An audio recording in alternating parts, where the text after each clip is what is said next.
Good afternoon, Chair and members of the committee. I traveled 14 and a half hours from my home in Israel in order to tell you what I experienced and what I witnessed on October the 7th of 2023 and throughout 484 days that I was held hostage by Hamas terrorists. I'm not asking you for your mercy. I'm asking you to please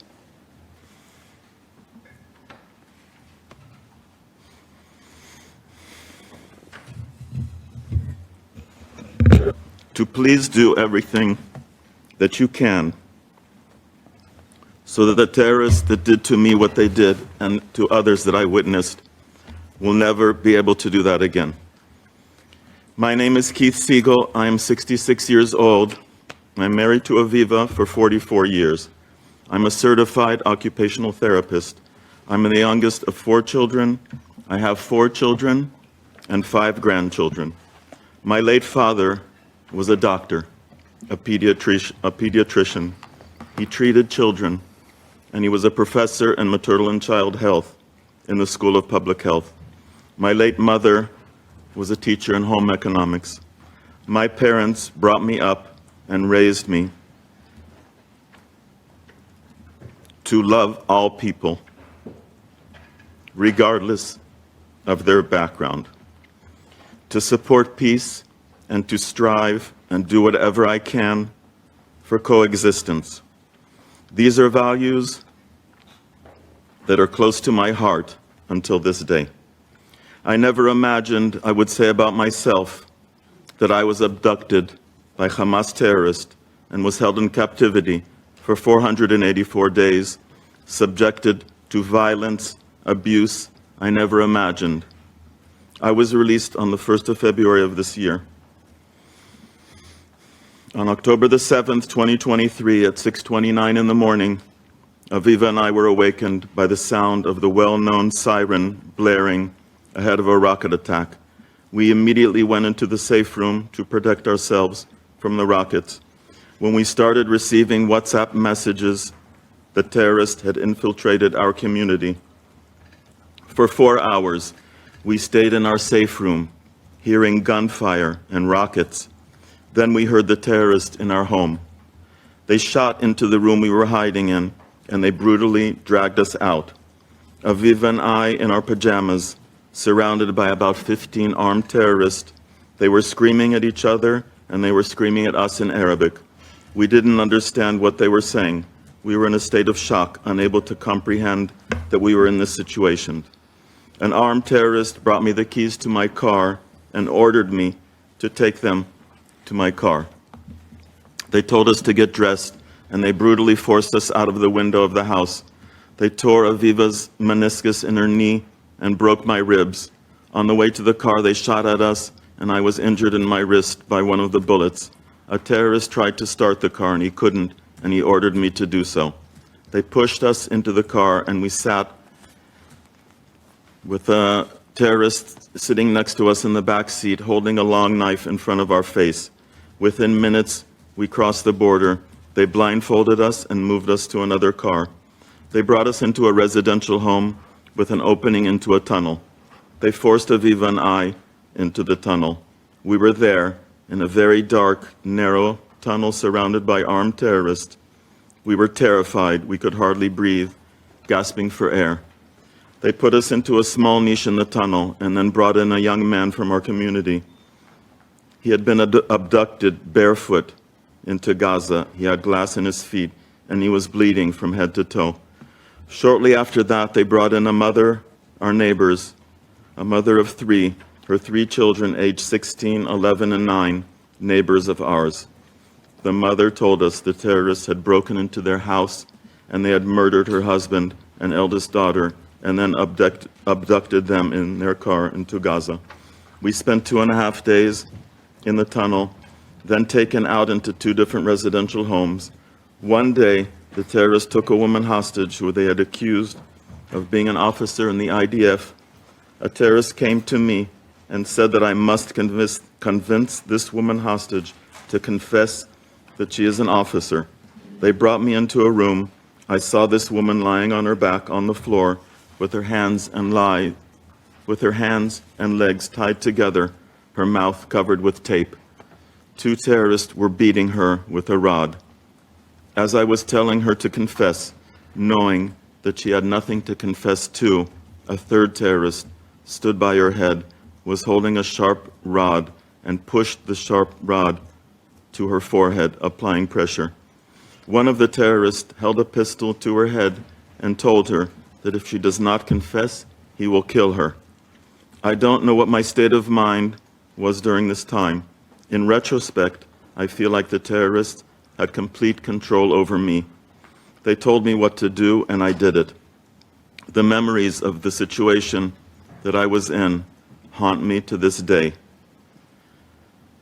On the 50th day of captivity, they blindfolded me and spun me around in order to disorient me. This was the first time I was separated from Aviva after 50 days in Gaza. I thought this might be the last time I ever see Aviva. The terrorists took me out of the apartment and into a car, and after some time brought Aviva. I cannot describe the relief knowing Aviva was there. They drove us to a new location. Aviva told me that they had told her that she would be released the next day. They said that I would be released the day after Aviva. Aviva and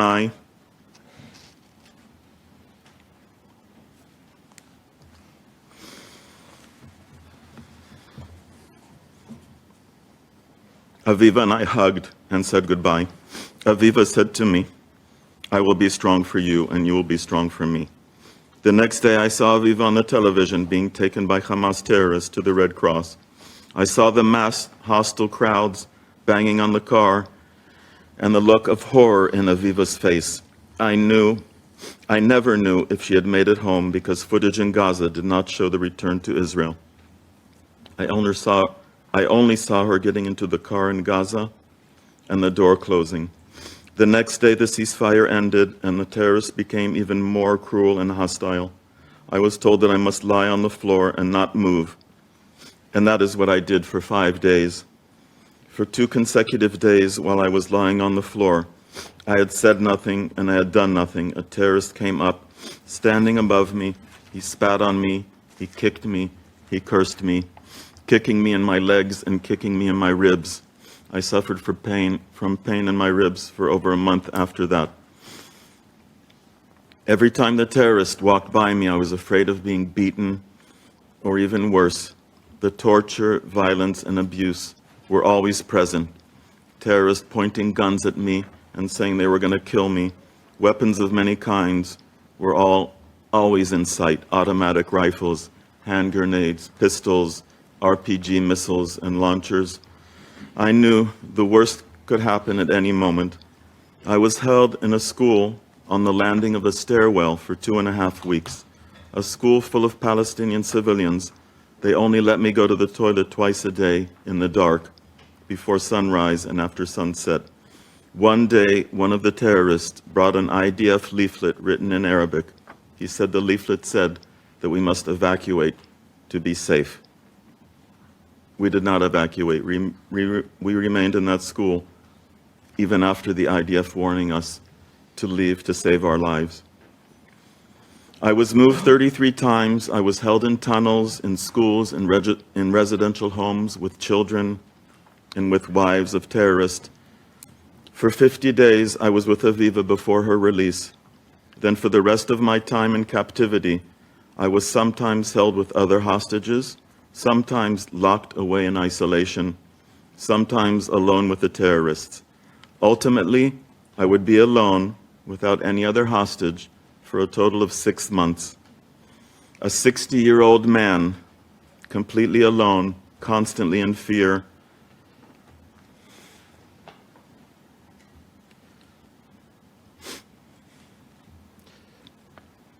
No prospect of the future and no knowledge of what happened to my loved ones at home.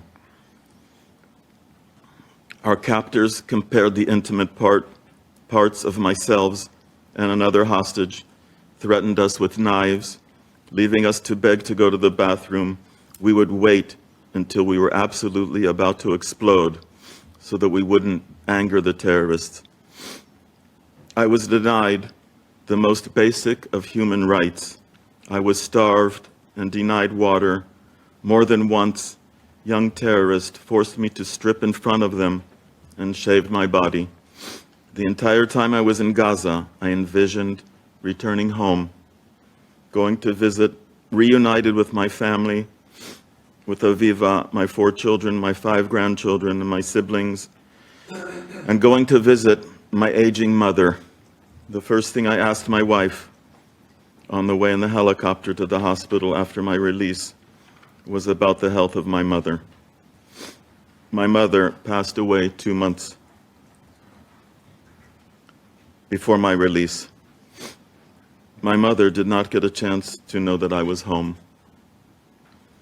and I did not get a chance to say goodbye to her. Thank you.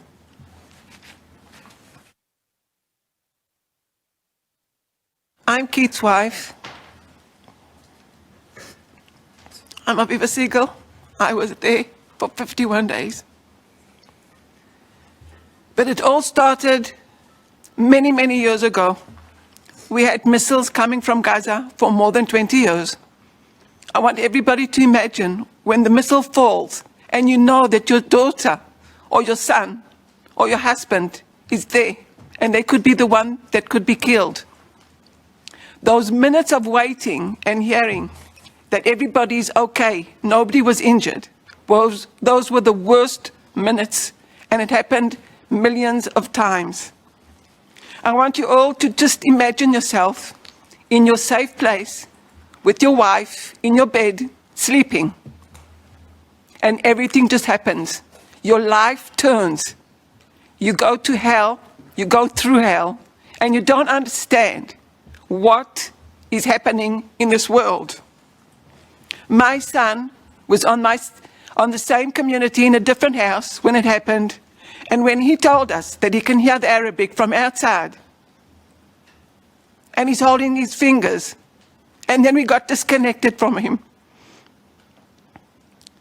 For 51 days, I was sure that my son was killed. When we were taken underneath the ground in Gaza, there was a boy from my community. I know their family. I love them. The Hamas terrorist zip-tied his hands. While we were sitting there, he was full of blood. We were full of blood. And when he came to take it off him with the cutter, he cut his hand with the zip tie. I'll never, ever forget that moment. I wanted to scream while I could see the Hamas terrorist smile when he did that. For 51 days, I was sure that I'm going to die all the time. I was threatened. I was starved. I didn't get enough water. I lost 10 kilos in 51 days. I used to hide food for Keith. I could see Keith. He was losing weight. I just want to say that us, as the hostages, were losing weight. But the terrorists were putting weight on. They were eating in front of us and chewing all the time while they didn't give us anything to eat. They thought it was okay. I don't think so. One of the days, one of the girls went to the bathroom, and when she came back, she was shaking. I knew I wasn't allowed to hug her because we weren't allowed to, but I got up and I gave her a hug. I felt I have to. She's young. And then after a while, she told us that the Hamas terrorist touched her whole body and did whatever he wanted. I was just so proud of her because 5 minutes after that, she was smiling as if nothing happened because she was so scared, because he said to her, if she ever says anything about that, he will kill her. But she told us. I'm a witness of one of the girls that was with us, that the Hamas terrorist took her into the bathroom, told her to get undressed, came into the shower with her, and forced her to do oral sex on her. And she had to smile after that happened too. I'm a witness of one of the girls that was forced to take a shower. She's 16 years old. She's never, ever showed anybody her body. The Hamas terrorist just stood there and stared at her and smiled. I remember looking at her while she came out of there. She was shocked. I was shocked. So many minutes of being shocked. But I want to say that the worst times for me as a human being was seeing the way they tortured my husband, Keith, what they did to the girls, and I wasn't even allowed to hug. I wasn't allowed to help. I wasn't allowed to cry. I wasn't allowed to move. But I want to say that I tried so badly to keep myself a human person and love in every way I could. I loved by the way I looked at them in my eyes. When anything happened to them, to Keith, to the girls that I was with, I used to just give them love through my eyes because that was allowed. We used to lie from 5 o'clock until 9 o'clock the next morning and are told that we're not allowed to move. My body was sore. I just wanted to stretch myself. I wanted to sit. I wanted to scream, just let me sit for 5 minutes. I wasn't allowed to. I was threatened that I would be killed. One of the nights, I was hot. I took my foot out of the blanket, like everybody in the world would do. The Hamas terrorist came and started screaming at me that I'm not allowed to do that. And you know, it sounds like something very small, but that's the amount of control that they had on us all the time. One of the nights, I had diarrhea for most of the time I was there in Gaza because they gave us dirty water to drink, because they didn't care about us. I needed to go to the bathroom. I was scared to ask to the bathroom. And I want to just remind everybody, I'm 62 years old. I had to ask for permission to go to the bathroom. My stomach was sore. I woke Keith up and I said, Keith, please go and tell him that I need to go desperately. But the Hamas terrorist was so tired, he was just sleeping and he didn't wake himself up, even though we stood and tried to wake him up. We were scared to touch him because he had the gun just in front of him. I was there in pain and had to wait for him to allow me to go to the bathroom.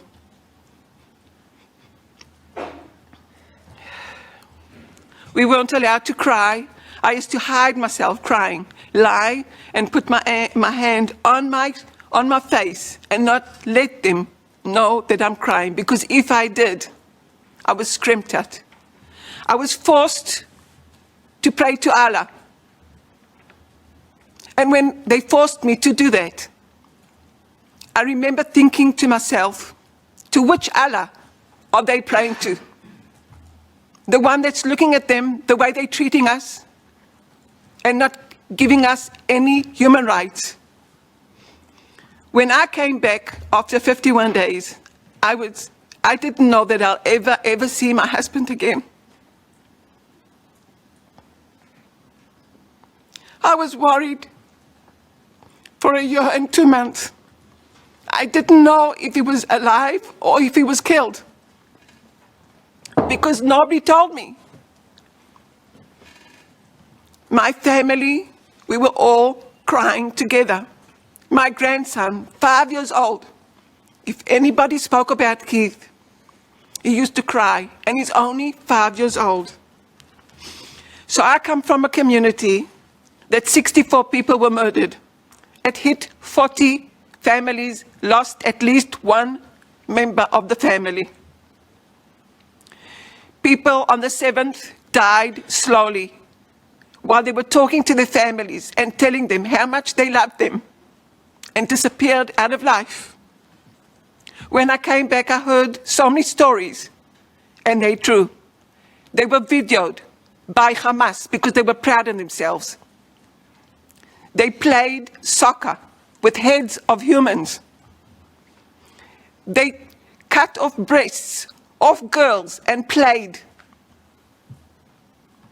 One of the boys that were killed on my community was buried without a head.